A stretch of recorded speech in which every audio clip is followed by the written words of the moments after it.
Hey, welcome back, everybody. It's time for Let's Talk Real Estate, your weekly BS with Barry Saywitz about the current commercial real estate market here in Southern California, as we take a no BS look at both sides of the issues driving the market today to find the best solutions going forward. With the man, well, he's got all the solutions this morning. I don't know how he finds them, but Barry Saywitz. Hey, Paul. We're back here again. I'm Barry Saywitz, president of the Saywitz Company and managing partner of Barry Saywitz Properties. And if there's one thing I've learned in my 30-plus years of experience is that if you don't have the answers, try to make them up as best you can, and maybe somebody will believe you. But so, as Paul mentioned, I have been out scouring, looking for things that we can talk about relating to real estate, and there's no shortage of that in the world today. Before we get going, I do want to do a couple of shout-outs. Number one, to the Los Angeles Rams. Congratulations on winning the Super Bowl, and Stan Kroenke, if you build it, they will come, and then they'll take the trophy home with them as well. What a great story. For those folks who came out from Cincinnati, at least they got some very good weather. Secondly, I'd like to give a shout-out to all the people out there who celebrated Valentine's Day yesterday with your wives, your sweetheart, your girlfriend, your partner, whatever you want to do. To my girlfriend, happy post-Valentine's Day, and to everybody else out there as well. So let's get to it. Let's talk real estate. Today's topic is corporate relocation, and no one better to have on the show than Cory Udkoff, principal managing partner with Corporate Relocation Strategies here in Orange County and around the country. Cory, welcome to the show. Well, thank you very much, Barry, for having me. Yeah, so you had a long drive from down the street, as did I, but at the same time, your business takes you to all ends of the country and potentially beyond. For those people, our viewers and our listeners out there who are not familiar with corporate relocation strategies, you're better to give an explanation of it than I am, but I do know that you assist in corporate relocation for small, medium, and large-size businesses in analyzing what they're doing with their corporate moves and facilities. True? Absolutely, and the analogy I like to give is we are the wedding planner to corporate relocations. We're not the florist, we're not the caterer, we're not the mover, we're not the furniture vendor or the racking vendor. We just project manage the relocations. You know, a lot goes in, as you know, and so do I. A lot goes into corporate relocation. If you're thinking about moving, if you're thinking about downsizing or expanding or whatever the case might be, you've got to plan ahead. And if you don't, you really got some issues and challenges that you're faced with.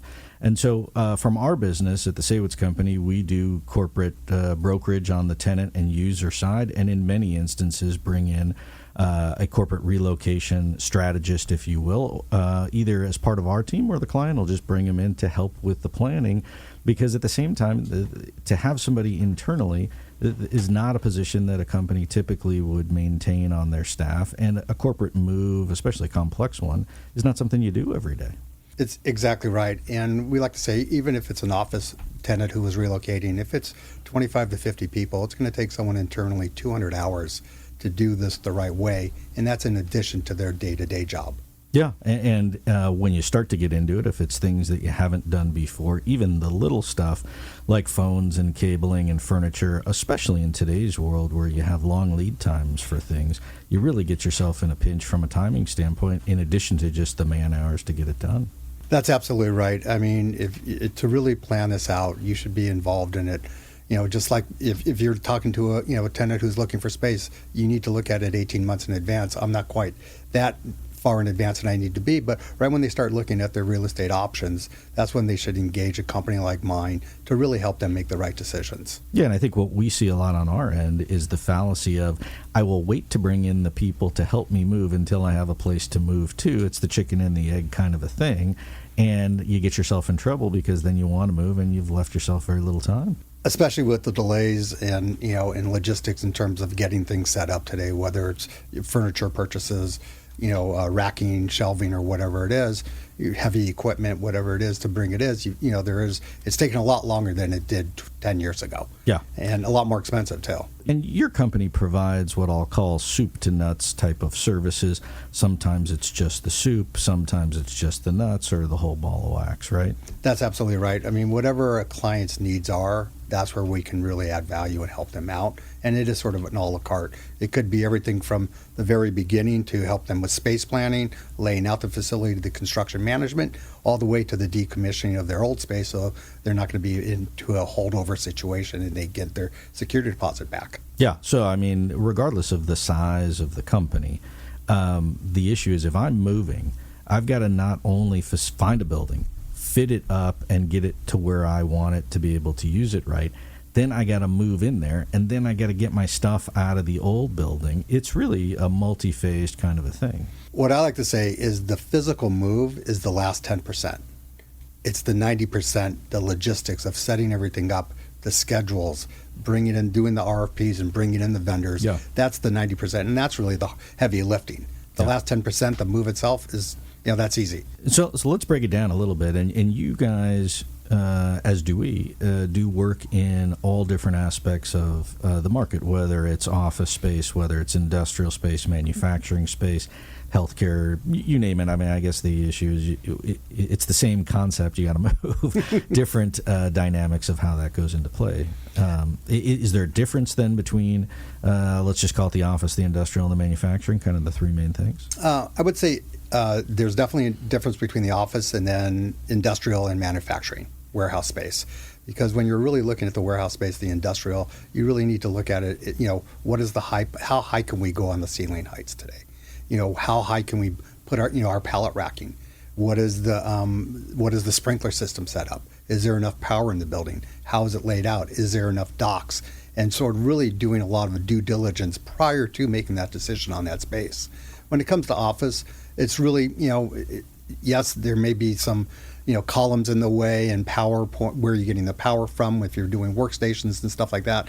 But so there is really a difference between those two asset classes, let's say. Yeah, and what we tell folks and clients on our end is you got to know what you're looking for before you go out in the market and start looking. It is a chicken and the egg. Some people go and they say, hey, I just want to go find a building, and they don't even know the pieces that need to go inside the building, and then they just like the look of the outside of the building and go, that's the one I want, and have no clue what it takes to get it to where they want it. You're absolutely right. I mean, as we were discussing, I think last week when we talked, I told you the story where we were working with a manufacturer of foam products up in North LA County, and they looked at the location, and it's going to be a lease situation with a 5-year lease and a 5-year option. And at the end of the day, we looked at it and said, you're going to have to spend $150,000 and a tremendous amount of time to bring the power up to what your needs are. You're going to have to bring the sprinkler system because it's got to be upgraded. That's another $350,000. So you're putting a $500,000 investment into a building that you're only going to be occupying for 5 to 10 years. And really sort of, and is that the right decision? As it turned out, there was other options, so they did find another option which was a little more expensive up front on the lease rate, but if they amortized the $500,000 over the term of the lease, it was going to bring it in par with the other space. Yeah, and in today's world, the real estate market, especially on the industrial and the manufacturing side, all over the country, particularly here in Southern California, is extremely tight. So the problem is, if you rewound to when the market was not so tight, you had options. So you could go look at 5 or 10 buildings, you could find 2 or 3 you liked, and then you have some time to compare those options and what their amenities were and what a landlord might be offering in a lease.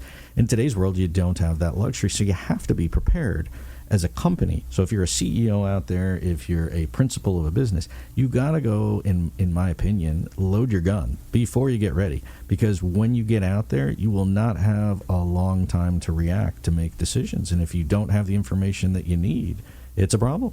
Absolutely, and that's why we are part of a team, upfront team with the brokers, like the Barry Saywitz companies, where we can be, help them make the right decisions, not only on lease rates and all that, because that's not our sandbox, that's the brokers, but really looking, is this building the right building for you?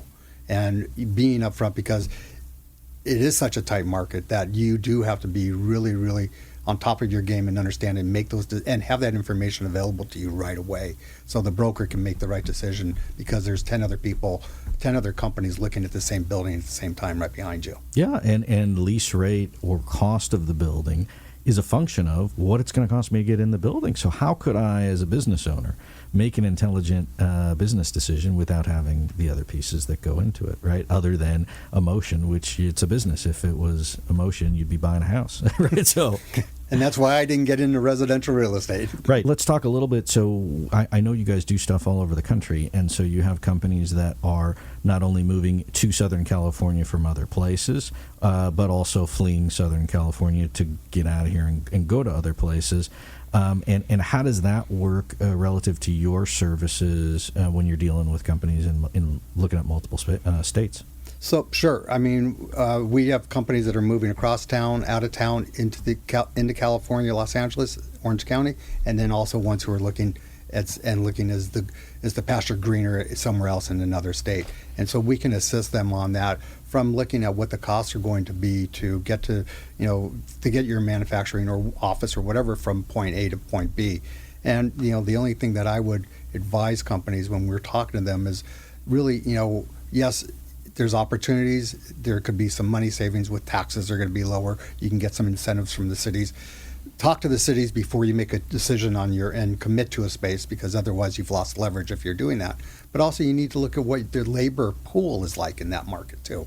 Most of the markets where we are talking to companies who are thinking about moving are where everybody's talking about. They're talking about Tennessee. They're talking about Austin, Texas. They're talking about Dallas. They're talking about wherever it may be. Who is your competition for your labor?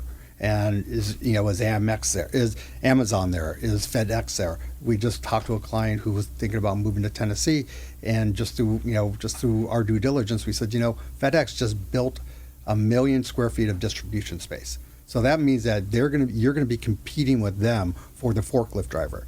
They're going to pay their forklift drivers, because it is such a tight labor market across the country, that they're going to pay them $25 an hour with benefits versus what you were paying out here, $17 an hour or whatever, maybe with not so many good benefits. Yeah. Who would a forklift driver or whoever really want to go work for? FedEx or your small manufacturing facility? Right, and then the issue is if you have technical positions, even in addition to forklift drivers and warehouse people, you could go, and nothing against the state of Mississippi, but they'll give you the land to build a building, and they'll make a great deal with all these incentives. But you have to live there, and then you need to find good labor, stable labor, to be able to do it, and then that's part of the other issue, I think. You're absolutely right, and it's a quality of life also. I mean, we were out here looking at the Super Bowl, and we looked at the weather, and we said, this is gorgeous. This is why we live out here for the most part. And the interesting thing is there are we always hear about the companies who are moving out to Texas. And I did read an article recently that said, within 5 years, a big percentage of those individuals who moved out to Texas for that they thought was going to be a better life, have moved back into Southern California. Yeah, and that's also a function of, I guess, tax structure here, and who's running the show, and what ebbs and flows come from that. But we won't get political on this show. We're going to stick to the real estate stuff. And so when you do have companies that are looking at different states, I assume some percentage of them say, hey, I'm out of here, find me another state. And others say, hey, I'm already here in Southern California. What would be better, or how do I compare what I have here currently against going to other places? And you guys help do that too, right? We do help that, and a lot of companies at the end of the day say, this is a great place for the executives to live, so let's open up another facility, but keep our main office headquarters here, or whatever it is, but open up other facilities. And they also have to look at what type of business they're in. If they're a distributor, then they want to be on both ends of the coast or in the middle of the country too, just because it will lower their lead times and also some of their costs to get it out to their end users. Yeah, and I'm guessing some companies that have the principals that live here in Southern California and Orange County in particular, they want to be close to the business, and so they may just pay the premium to stay here and deal with the challenges and the issues that California has, and say, well, that's how it goes. Right, and a lot of what we have seen over the last 5 years is a flight from Orange County, the manufacturing, to the Inland Empire. Yeah. But the companies are still keeping their headquarters near where the principals live, because they want to have their office in Orange County, but they understand that there's more opportunities for industrial manufacturing or warehouse space in the Inland Empire. Yeah, no question, and we've seen that as well. And what's interesting is, and we've talked about it on other shows, is now you've seen prices for buildings, for industrial buildings, and rental rates go up to the fact that they're almost the same as Orange County. So it used to be a big savings, and then you would drive out there. Now it's just an issue of, I can't find it here, so I have to go further east, or I have no options. Whoever would have thought that you would see a building, an office building, 2-story building down in South Orange County, built 10, 15 years ago be torn down to make room for 100,000 square foot industrial warehouse. Yeah, craziness. Absolute craziness. And who would have thought, you go back and rewind to 2008, 9, 10 in the recession, where we were making deals on the brokerage side for clients of ours. They could lease space for 25, 30 cents a square foot for warehouse space out in the Inland Empire, and now you're talking about rates at $1, right? I mean, it's 3 times that. Where does that go, I guess, is a question that remains to be seen. But part of the issue that has come up on other topics of conversation and we're dealing with every day is inflation. And what does that do to a company's mindset when they're just looking at the overall picture? I read an article this morning in inflation for the month of January of 2022 in Southern California was 7.5%. Up from 7.1%, highest monthly inflation rate since 1982. And so that's got to tell you something about what's going on. When you're dealing with customers and clients and they're looking at it, and this is a recent thing here, but is that come up with cost of living and back to wages and just cost of making products? The inflationary rate increase is across the nation has gone up, maybe not to the point that it has in Orange County or Southern California. But, the interesting thing is, people are able to charge more for their products now, and people are raising rates. Whether you go to a restaurant and you're paying more because of the inflation, the cost of the cost of labor, the cost of food costs, and everything else. But there was also, with this COVID window, there was opportunities for people now coming out of it where they're increasing their wages and increasing their rates and increasing their prices, and so that's what's causing the inflation also. But everything else, the cost of goods has gone up. Yeah, and I don't want to prognosticate and become an economist, but the fact of the matter is all of these increases in prices across the board, whether it's supply increases, real estate increases, they eventually just make it back to the consumer at the end of the day, right? My cup of coffee or my mocha at Starbucks, which used to be $4, is now $6. My gallon of gas, which used to be $4, is now $5 and something here in Southern California. And so the consumer at the end of the day is paying for it. And the increase in the cost of the real estate just gets passed around, I think, at the end of the day. The other big issue and challenge that we see on our end, and I gather you must see as well, is just supply chain issues. When you go to build the facility, you find the facility, hey, we found a great building, we made a decent deal, and I get excited, and now I can't even find the stuff to build what I need.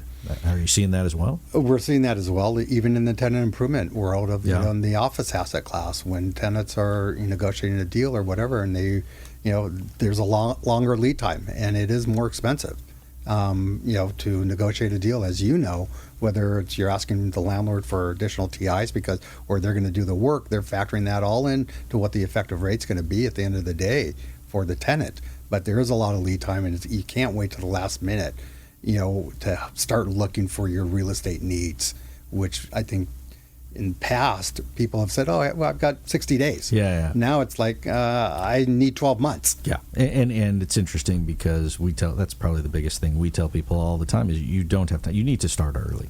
And even if you're just preparing yourself for what's going on, because you'll have to react to the ebbs and flows of the various aspects of your move. The worst thing I think a company could do is they negotiate for a specific target start date of their lease or their move without knowing for sure that they can get the things that they need to get in there, and then they wind up having delays, and then you're paying on real estate that you can't even move into. And maybe you're stuck into a holdover situation also where you're paying 1.5 times what your rate was. Yeah. So real estate 101 tip for anybody negotiating a lease out there for today. Either put the onus of the start date on the landlord, not yourself, or leave yourself some wiggle room that says if I can't get stuff and I can't get moved in, then my lease doesn't start and I don't start paying until I can actually get in there. Easier said than done, but definitely something that should be incorporated and really prevalent in today's market. And the other thing we're also seeing is that landlords are being a little more flexible if you're moving into their building, that, hey, we have some temporary space, even if there is a delay because of the tenant improvements, we'll offset that and help you out in the temporary space in our building. Yeah. To me, it's across the board. I mean, here's a real-world example. We're remodeling our building, and we went to go remodel the women's restroom, and in the middle of the job, the whole tile crew got COVID. And so they were gone for, 10 days and couldn't come back to finish. And so we had to put the women in the men's room, and then the men had to go into the small room down the hall and do what they needed to do. But these are simple things that's not such a supply issue as it is just a delay. But then you have issues of, hey, I ordered lights or I ordered wood or whatever the case is, and it's either on that boat out in the ocean that you either see or don't see, or it's in Mexico hanging out waiting to come in. It's a problem.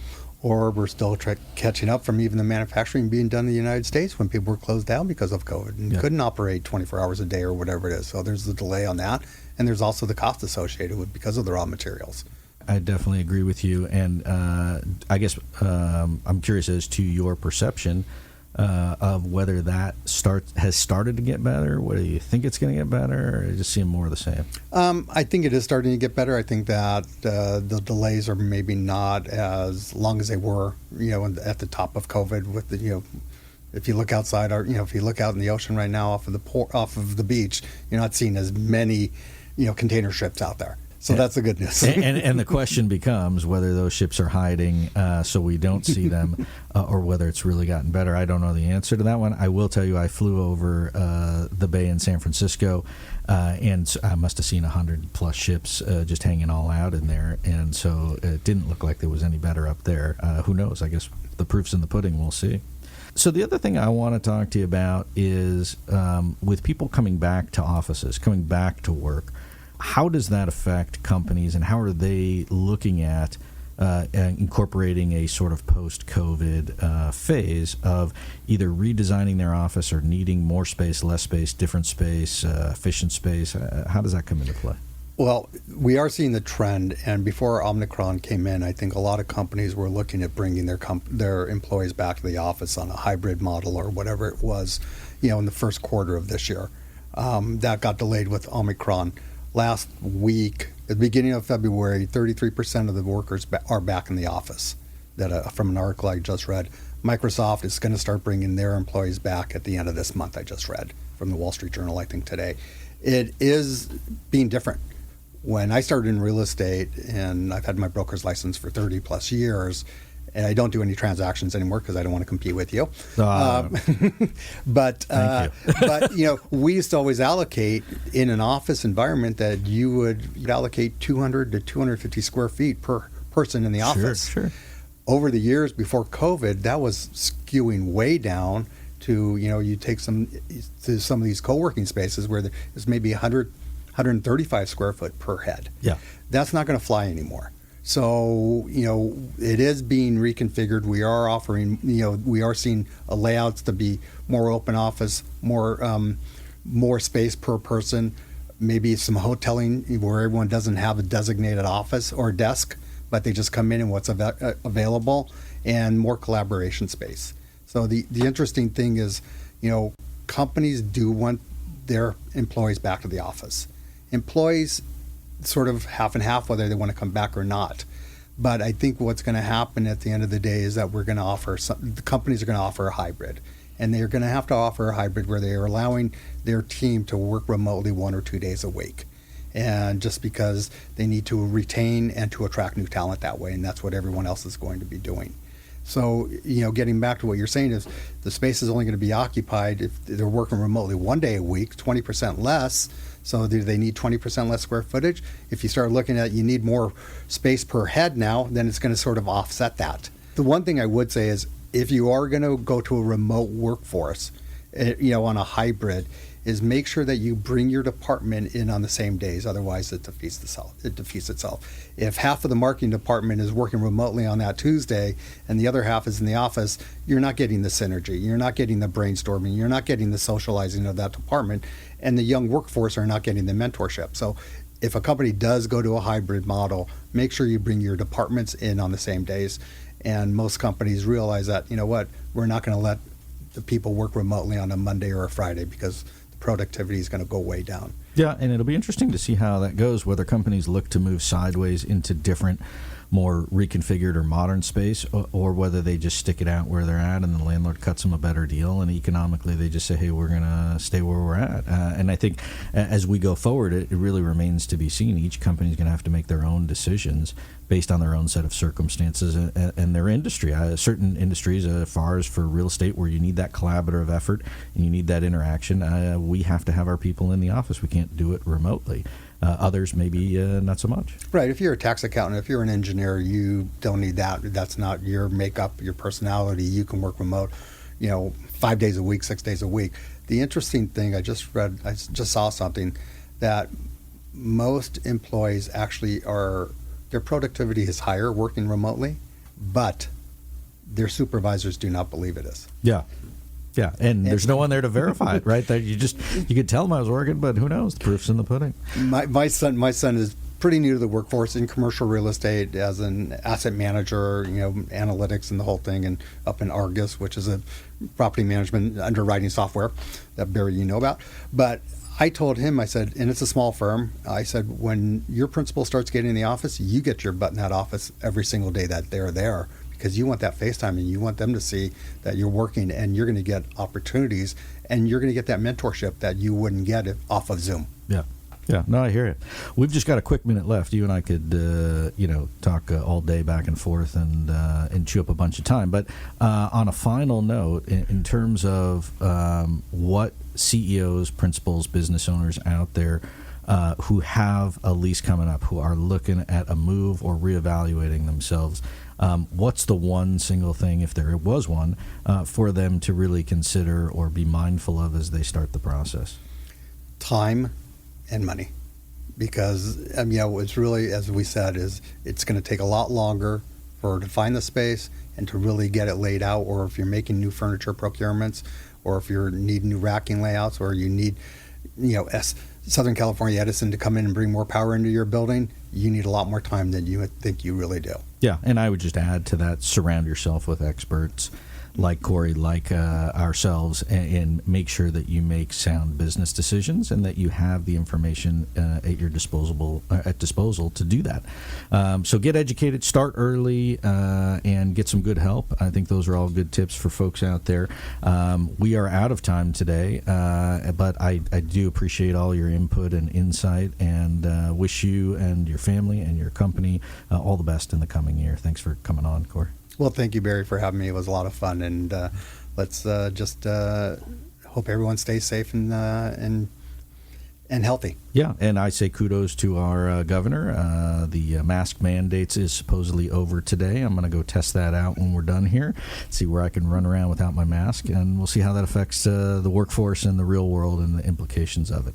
So for myself, I want to thank Paul Roberts and the whole team here at OC Talk Radio, our producer Sophia, and everyone who helps to make our show on a weekly basis happen.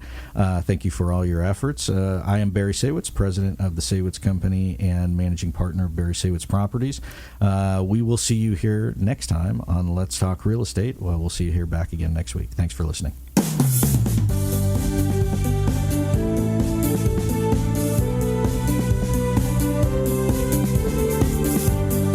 There you have it. You've been listening to Let's Talk Real Estate, your weekly BS with Barry Saywitz about the current state of the real commercial real estate market right here in Southern California. On Orange County's only community radio station, OC Talk Radio, streaming live from our studio here at the University of California Irvine's Beale Applied Innovation Center.